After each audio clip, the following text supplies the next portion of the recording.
document exclusif, l'Algérie abandonne progressivement le traitement à base de chloroquine et s'oriente vers la corticothérapie. Nouvelle orientation du ministère algérien de la Santé en matière de lutte contre l'épidémie du coronavirus Covid-19.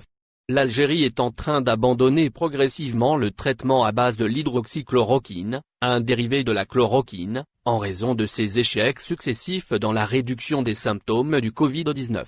Si l'hydroxychloroquine diminue un tant soit peu la charge virale pour les cas légers, elle ne peut nullement sauver des vies ni empêcher la détresse respiratoire.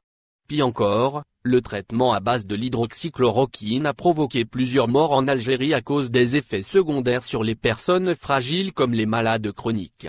Désormais, dans les hôpitaux algériens, il est prescrit avec énormément de vigilance.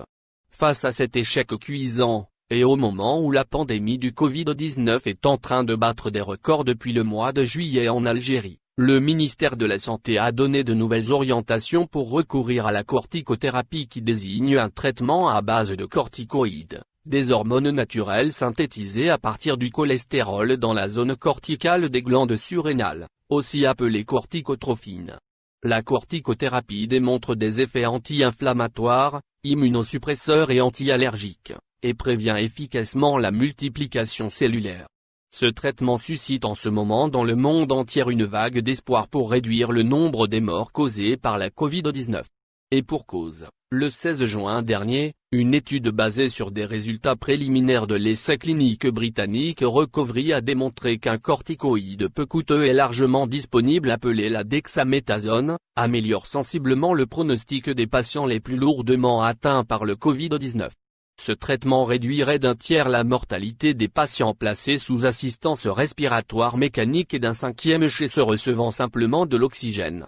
Ces proportions, rapportées au taux de mortalité observé chez les patients recevant un traitement standard, signifient qu'un décès pour 8 patients sous respirateur et un décès pour 25 patients sous oxygène serait évité par la prise de ce traitement.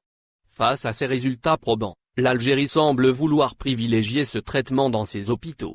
Pour preuve, le 30 juillet dernier, le ministère algérien de la Santé a demandé à tous les responsables des structures publiques de la santé et aux directeurs des établissements sanitaires impliqués dans la lutte contre le coronavirus Covid-19 de prescrire la corticothérapie pour prévenir les complications inflammatoires tardives provoquées par le virus du Covid-19 chez les patients gravement atteints.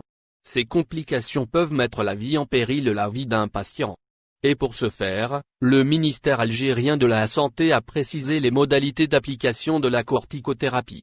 À travers cette nouvelle mesure, les autorités algériennes espèrent réduire le nombre des décès et réduire la période d'hospitalisation des patients Covid-19 souffrant de complications inflammatoires et de problèmes respiratoires.